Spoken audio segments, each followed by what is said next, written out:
We're good people, you're good people. I'm Angela Duckworth. I'm Stephen Dubner. And you're listening to No Stupid Questions. Today on the show, is it worth it for charities to harass and annoy potential donors?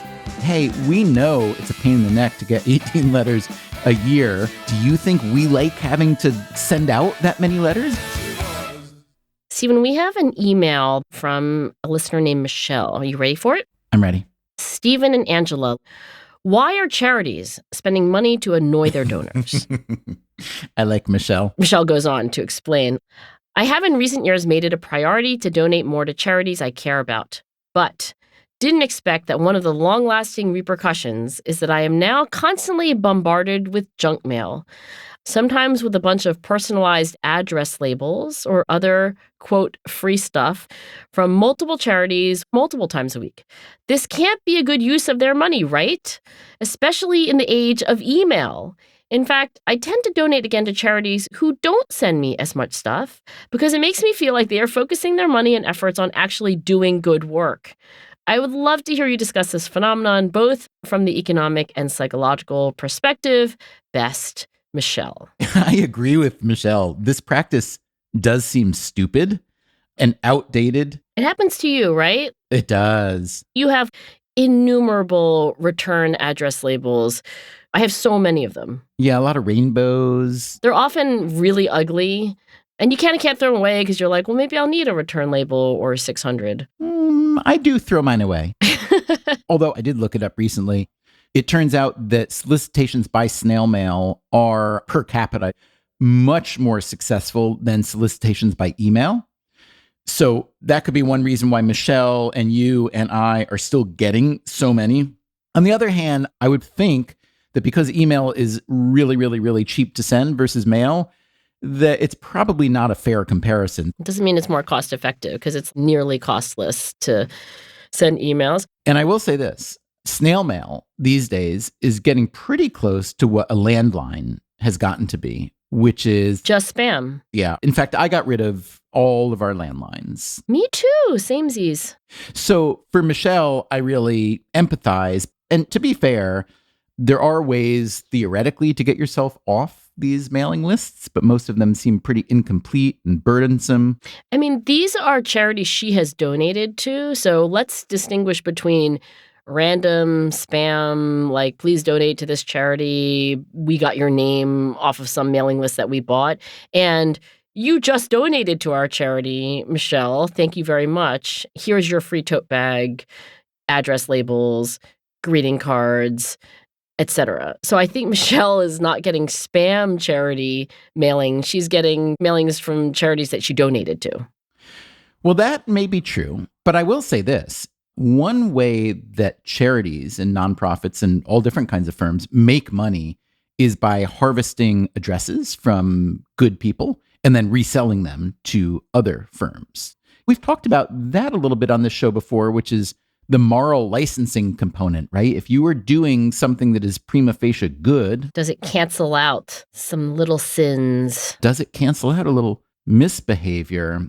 I just read this interesting piece by a guy named Noah Smith, who used to write for Bloomberg. He's an economist, and he now writes on Substack. And he just wrote a piece about how Oxfam, the British charity, is, as he puts it, a serial repeat offender of dodgy statistics. He accuses them of fudging numbers, which then get picked up by journalists and politicians. But because they're Oxfam and because they're doing charitable things, people are reluctant to either look too closely or to call them out. What kind of numbers? Things like, in the time it takes you to read this email, 2 million people have fallen into poverty. Or in the time it takes you to read this letter, another billionaire has been born. So his argument is that if you take even a little bit of a close look at their numbers, they are somewhere between cherry-picked and exaggerated, which is another issue that a lot of people have with charities. So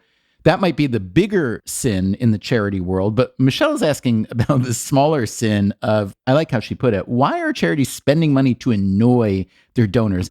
It reminds me of something that Steve Levitt and I wrote about in one of our Freakonomics books, Think Like a Freak. And it was about this charitable organization called Smile Train. Are you familiar with Smile Train? Only vaguely. Smile Train performs surgery on children around the world, usually from low-income places, who have a cleft lip or a cleft palate. That's right. The idea being that if you have a cleft lip or a cleft palate, it's a huge detriment to the rest of your life. As I'm guessing you know from the data, physical deformities of any sort, they have really long-lasting effects in the labor markets, the education markets, the marriage markets, and so on. If it's fixed, it can radically improve that person's life. And so this charity called Smile Train originally had a kind of standard American charity model, which is to say, we are Americans, we are good, we are smart, and we know the right way to do things. Raise a bunch of money from well-intended donors, take that money and hire airplanes to fly to poor places around the world and get surgeons in America to volunteer their time to fly to these places. Now, does that sound like a good model to you or a bad model to you? Well, it's kind of tipped off by airplane. Sounds expensive. Sounds like they have their own private ozone hole. But at the same time, I personally can't think of a better strategy. Plastic surgeons don't live there. You're right. There was no one there who was willing and equipped to do it. So they needed a different solution. And there was a guy at Smile Train for many years named Brian Mullaney who looked at the way they were doing business. And he thought, I wonder if we could readjust this business model. So it was a very simple tweak. They took all this money that they were raising in America and they started to use it to train surgeons all over the world and maybe fly in someone to supervise now and again. But basically, they set up a bunch of self-sustaining operations. And that really reoriented the way they did their work. And it was very successful. And the epilogue is it's a happy ending, right? Not like aid to Africa. You know, economists are like foreign aid is actually surprisingly horrible for the long-term economic well-being of these countries. In this case, training doctors in localities that don't have those kinds of doctors like plastic surgeons, just good. Is that the ending of the story? I love that your instinct is to be skeptical, especially because almost every time I tell this kind of story, the answer is, but it's not as good as you thought it would be. If you want a sad ending to the story, this era of Smile Train did end in massive lawsuits and recriminations. So that's your sad ending. But I think that the actual adjustment of the business model was successful. Wait, the lawsuits were from what? Oh, I'm not going to get into that. But if someone wants to use their Google machine, I think they will find an abundance of reading material with which I am blessedly not wildly familiar. But yeah, the world is messy, even though there were good acts being performed. But anyway, that's not even the part of Smile Train that Michelle's email reminded me of. Having had that success of adjusting the actual operational model of Smile Train, Brian Mullaney, who's a former ad salesman, by the way, so he knew the way people think about spending money, giving money, what makes them feel good, and so on. And he had another idea for how to change Smile Train. He began just by asking a simple question: why do people give money to charity? So, Angie, let me turn that question to you, thinking as a psychologist. What do you know about why people actually choose to give money to charities? There are a multiplicity of reasons, but I think first and foremost, there is an altruistic impulse that maybe all of us have, at least to some degree, to help somebody else. And then that list of reasons continues to less altruistic ones, like I'm virtue signaling. I want everybody else to think that I'm kind and generous. And then I think there's also, to some extent, the kind of tit for tat, like if I donate, I get a tax deduction, or if I am a supporter of public radio, I'll get this great tote bag. There are other motivations, but I think altruism is the primary one. And there's one more theory that's nestled in among the few that you gave. This was a phrase coined by the economist Jim Andreoni. He talked about warm glow altruism, the fact that giving to charity makes people feel better about themselves. So it's got a self-interested component to it. And Andreoni wasn't saying that there's anything wrong with that at all. In fact, it really is good for everybody. So Brian Mullaney was working with some economists. He was working with John List and Steve Levitt, both at the University of Chicago. And he knew this literature and he believed in this literature. He thought that people are truly altruistic. They're maybe doing some virtue signaling. They're maybe trying to catch some warm glows from their altruism. But he thought there was maybe another reason why people give to charities, which is that when they're asked to donate, the social pressure is so great that they get bullied into giving, even though they wish they'd never been asked in the first place. And he suspected that this reason was actually a big driver of Smile Train's success, because when they would send out mailings, they would include photographs of a physically disfigured child. Basically, they were trying to say, you're kind of not a good person if you're not going to do that.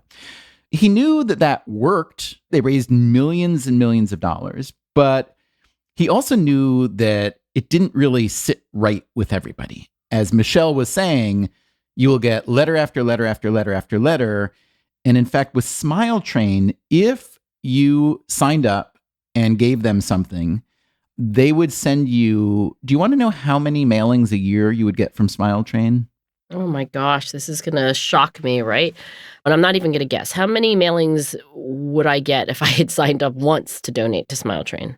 18. Oh, God. 18 mailings a year. That's horrible. So more than once a month. And the reason they did this is because the economics of fundraising are such that the acquisition of a new donor, just like the acquisition of a new customer in business, is difficult and expensive. And almost every charity loses money in that phase. But a donor, once they're hooked, will tend to give again and again. And that's because they're being harassed. So Brian Mullaney thought, well, hang on a second.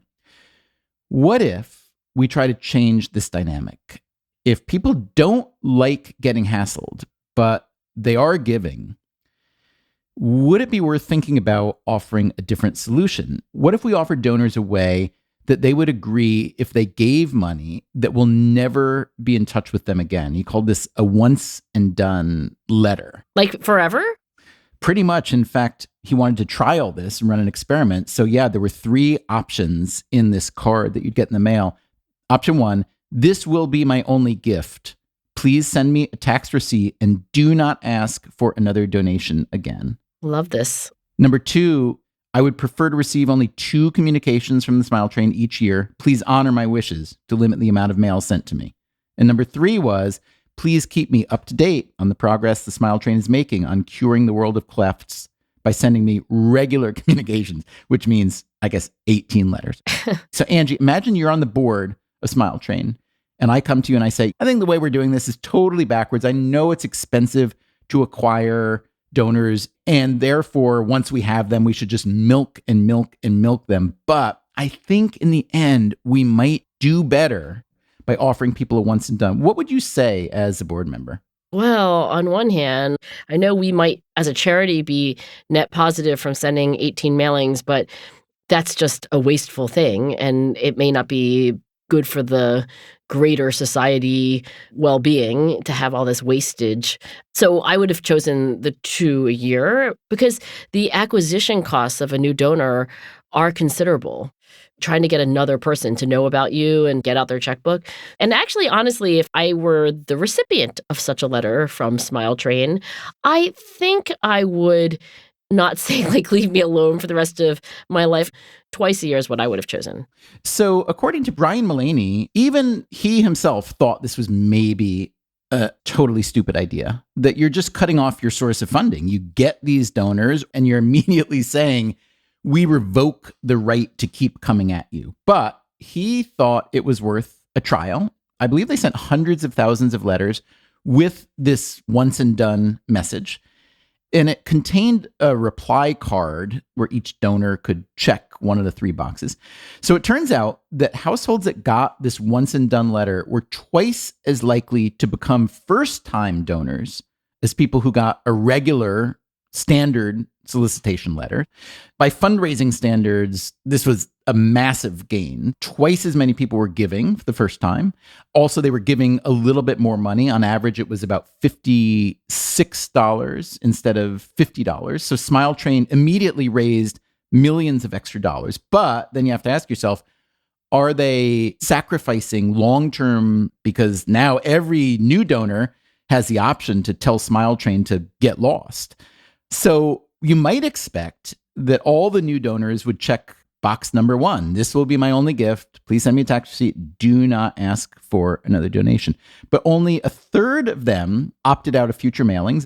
Most donors were very happy to let Smile Train keep harassing them. And overall, this once and done operation raised donations by 46%. And because some people did opt out of future mailings, Smile Train actually raised more money by sending fewer letters because they're saving so much on expenses as well. So as we were trying to figure out why this worked, we came up with a few explanations. Do you want to guess how we tried to explain this remarkable success? I assume that there are people who would not donate to a charity like Smile Train anticipating the bombardment over the next year. And by assuring them and giving them that option, you're just picking those people up that you wouldn't have gotten. That's my guess. That's a really good explanation. The other explanations that we came up with, one would be the novelty. When's the last time a charity or any kind of company really offered to never bother you again? So maybe that alone gets your attention. We thought about candor. Have you ever heard a charity acknowledge what a hassle it is to get all those hassling letters? Almost empathy, like, wow, you get me. Exactly. You see me, Smile Train. Control, maybe. We all like to have control over our destiny. I do think there's research showing that give people choices, even if they're arbitrary choices, they just feel better. There's one more explanation we came up with. Hard to empirically argue, and I don't know if you'll even buy the argument without empirics, but I think one thing that happened here is that this charity, Smile Train, that they kind of changed the frame of the relationship between themselves and their donors. I think what the Once and Done campaign did was really shifted how potential donors felt about this charity. If I get this letter, I'm thinking, wow, these are people who are plainly doing something that's good for the world. But rather than hound me with a hard sell, they're changing their message. And they're saying to me, hey, we know it's a pain in the neck to get 18 letters a year. Do you think we like having to send out that many letters? It's really expensive. So rather than think of us as the adversary that's wringing money from you, let's decide that we're on the same team. We are good people. You're good people. Together, we can conspire to do some good in the world. And that's what I mean by shifting the frame of the relationship, by making themselves appear more as allies with you, as opposed to trying to milk as much donor money from you as possible. I like it. I think it's closely related to just being really empathic and kind of acknowledging the not so great aspects of soliciting charitable donations. I feel like this with public radio and public television campaigns. Sometimes the hosts will kind of turn to the audience and in so many words say, doesn't this suck? Doesn't this just suck that we have to take a 72-hour break from our normal programming?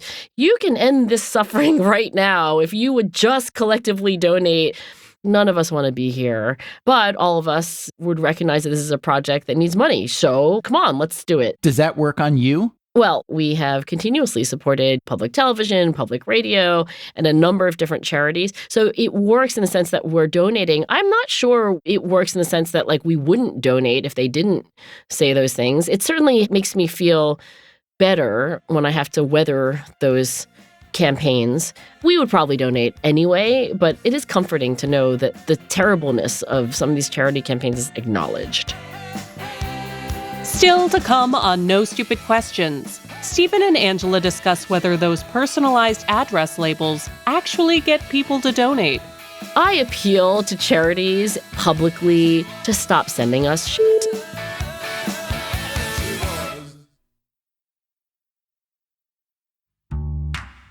Before we return to Stephen and Angela's conversation about charitable giving, let's hear some of your thoughts on the subject. We asked listeners to tell us about the best and worst incentives that charities use to solicit donations. Here's what you said. Every once in a while, we'll get solicitations from charities that include a refrigerator magnet or mailing labels or a calendar. And I assume they do this in order to make you feel like you owe them something so that you'll give a donation. But unfortunately for them, I have no shame, and I will put the magnet on the refrigerator or the calendar up and wind up not sending anything in. When I was an undergraduate, I took some classes at the MIT Sloan School of Management, and one year there was a fundraiser where they were giving away t-shirts to anyone who had donated to the MIT Annual Fund. So if you were anything like me, you could give $1 and receive a pretty nice t-shirt in return. Now, at first, their initial loss doesn't seem so bad, because if I wear the t-shirt, that's brand recognition. And also, they now have my data, so they can send me emails and paper mailers, and maybe I'll donate again in the future. But unfortunately, I lost that t-shirt within the year, and I unsubscribed from their email list almost immediately. I will say that 6 years later, after what must be hundreds of dollars worth of postage, the MIT Annual Fund development team and I still have a very strong snail mail relationship. But if I'm being honest, it's probably time for them to break up with me. I'm not a very giving partner. Hi, my name's Katie. I live in Philadelphia. And my favorite, most successful fundraising strategy was when I was in high school, we sold pieces of duct tape. It was one piece of duct tape for $1. And each piece of duct tape went towards taping our principal to the wall of our school gym. And I think at the end of our fundraiser, we raised like $300. Our poor principal was plastered against the wall with all these pieces of duct tape. His feet weren't even touching the ground. That's how much tape was on our principal. And not only did we make a lot of money through our fundraiser, but we even got our principal safely off the wall. That was, respectively, Byron Duvall, Chloe Garza, and Katie Tsai. Thanks to them and to everyone who sent us their thoughts. Now, back to Stephen and Angela's conversation about the many surprising methods that charities use to raise money. So do you know of any good recent research about what is an optimal way to make people give? What can charities do or not do that is most likely to warm the heart of a potential donor? There was an article that came out a couple of years ago in Marketing. This article is called "Coins Are Cold and Cards Are Caring: The Effect of Pre-Giving Incentives on Charity Perceptions, Relationship Norms, and Donation Behavior."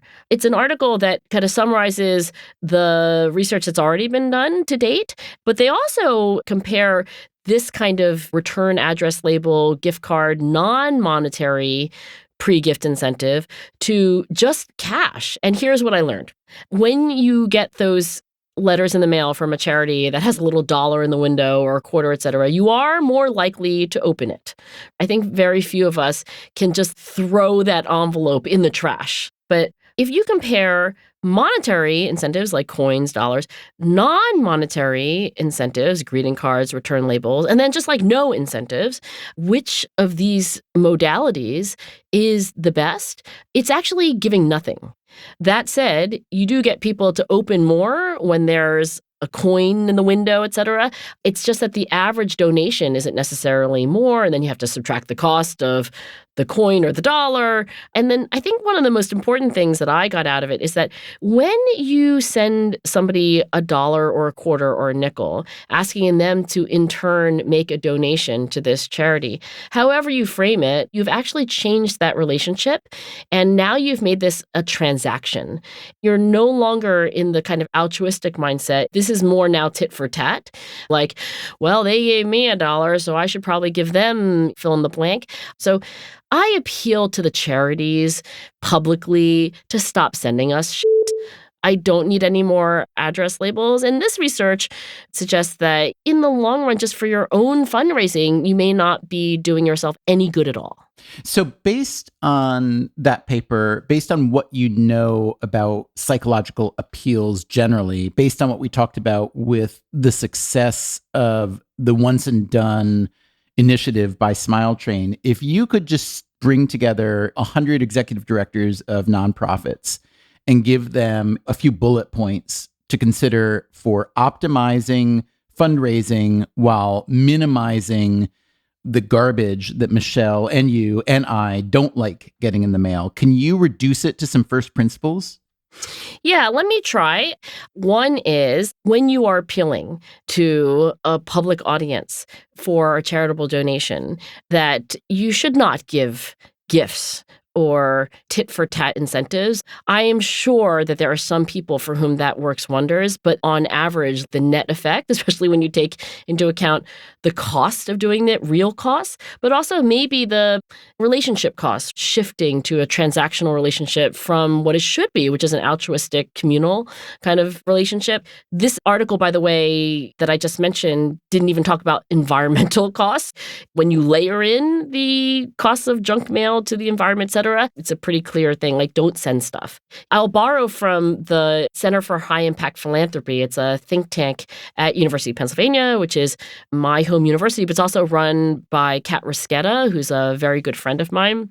And I think she would argue that when you are soliciting charitable donations, you should emphasize what the real return is for any donor, which is your impact on a problem that they care about. So quantify how much have you moved the needle in the lives of other people and in what way. I think that is the best kind of appeal. A third bullet point would be that you can't expect everyone to donate to everything. And there is research by Deborah Small. I think now she's at Yale, and she studies charitable giving, that people's personal preferences actually matter a lot. So we're not robots and we're not all effective altruists in the sense of people who are only looking at the net return. If you like farm animals, you are more likely to donate to one of those buy a sheep for a village things. Like that's going to matter more to you than, oh, but this other charity, which is working on clean water, has a net higher impact.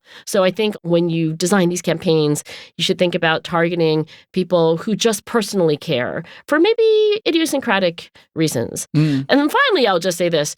I think keeping in mind that people are people is helpful. One of my pet peeves is when they do food drives, like please bring in a can of soup or something from your pantry, or let's have a bake sale. These are ways of drawing attention to and resources toward charitable stuff, but they've always bothered me because it's really inefficient. Like if I bake a batch of brownies for $12 and you sell it for $10, net it's -2, and couldn't I have just signed you a check? So I may be irritated by bake sales and food drives, but the fact that they persist and the fact that there are some people who would not give otherwise suggests that, human beings are complicated and they give for lots of different reasons, including that they like to bake or that it feels good to them to put a can of soup into a little box at the front of the office. I share your frustration with, churches and synagogues that do food drives and they say, go to the store and get cans. This is what we need. So I could see how if you're cleaning out your cupboard, it's more efficient because maybe you're taking something that you're not going to use. Right. The cream of celery soup that you were like, why did I buy that? Oh, have you not read the 100 Great Uses of Cream of Celery Soup website lately?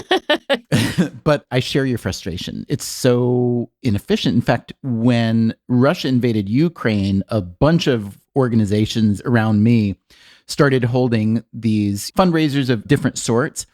And a lot of them were drives for supplies like food and diapers and Band-Aids. Pencils. And I'm thinking like, what the hell is wrong with money? Isn't this exactly what money was invented for? Right. It's fungible. Currency was a great invention. But I do like your point, which is that, yeah, if you want to include the whole spectrum, some people are, for whatever reason, more comfortable, more excited about giving in a different domain. It's visceral. They don't have to use their imagination. I think I can both accommodate the psychology of people who feel good about seeing a pencil in somebody's backpack. And on the other hand, somebody like you and me who's like, wait, that is deeply inefficient. There are economies of scale in purchasing the pencils. Also, how are you going to manage the inventory? Like, it's so dumb. But here's what I would say. And I think actually this idea goes back to Kat Risquetta. She was like, if you feel better about the soup can, why don't you collect the checks in empty soup cans? There are other ways to bring home the visceral, the imagery. Maybe we can do that with the right kind of messaging, but not actually do deeply inefficient things like sending people greeting cards or having them bring in soup cans. Does it bother you when a nonprofit sells their mailing list to other firms, whether nonprofit or otherwise, and then you get bombarded with others? And if so, I may have a partial solution for you. I didn't really fully appreciate that, Stephen. It hadn't occurred to me. So does it bother me now that you have raised that to conscious awareness? Yes, it does bother me. I don't like people trading mailing lists of any kind. So what's my pro tip for solving the problem? Well, this is not really a pro tip for solving the problem. This is a pro tip for kind of feeling slightly better about understanding the problem. Now, if you really want to solve the problem, there are these registries, like the equivalent of do not call registries, but we all know how inefficient do not call registries are typically. And I think the ones for getting off mailing lists are similarly ineffective. But one trick you can use, and Michelle might get a kick out of this because she will see just how widespread the handoff of her information is. Every time you sign up to give money to a nonprofit, you list as your name, your real first name. So let's say Angela, and name a charity that you've given to recently or that you might want to give to sometime in the near future. Like Character Lab, for example, but also, I know that was a little selfish. That's my charity, but like Outward Bound. Let's say Outward Bound. I love Outward Bound. So let's say that a niece of yours writes a letter and says, Angela, I have been working with Outward Bound this past couple years, and I found them to be a remarkably upstanding nonprofit, and I really want you to give, if you're willing and able, blah, blah, blah. And she sends you a link, let's say. And so when you go to sign up, rather than just writing Angela under the first name field and Duckworth under the last name field, if there is a middle name field, you take advantage of that. If not, you just give yourself 2 first names, and your second first name will be Outward. So now you are Angela Outward Duckworth. And now on all the mail that you ever get that was sold by them, you will know exactly where it's coming from. And so I would say to Michelle, this probably won't solve her problem. But if, let's say, the big charity she wants to give to is like Puppy Love that rescues puppies, then at least from now on, she'll be Michelle Puppy, whatever her last name is, and she can get, at the very least, a smile out of it. It's like contact tracing for these mailing lists, right? That's exactly right. Now, here's the big problem. Let's say Angela Outward Duckworth gives some money to Outward Bound, and then Outward Bound starts sending her 18 letters a year, like Smile Train used to do, including a bunch of return address labels that say Angela Outward Duckworth. Exactly. Then what am I going to do with those damn labels? I could change my name, I guess. No Stupid Questions is produced by me, Rebecca Lee Douglas. Before we move on to the fact check, let's give listener Michelle, our question asker, the last word. I loved this discussion.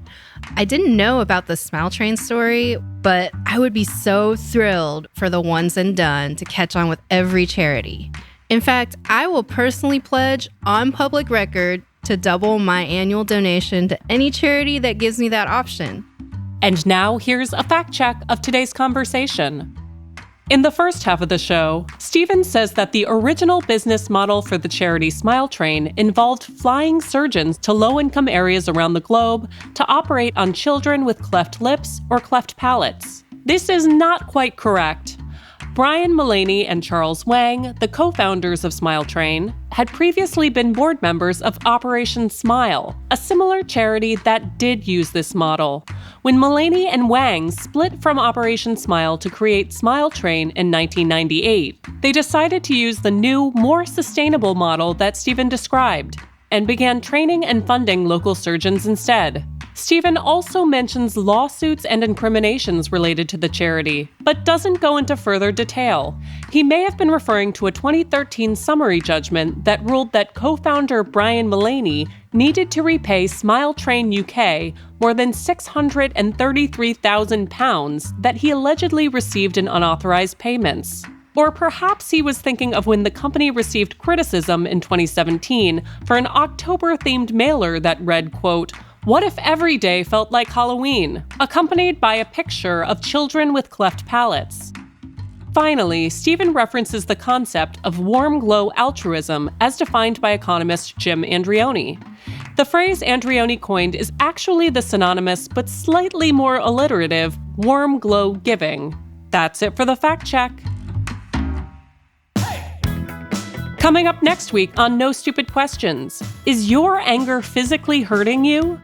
In the few hours that follow a very angry outburst, you are more likely to have a heart attack or a stroke. That's next week on No Stupid Questions. For that episode, we want to hear your perspective on whether anger is a healthy or an unhealthy emotion, and why. And what strategies have you found that help you manage it?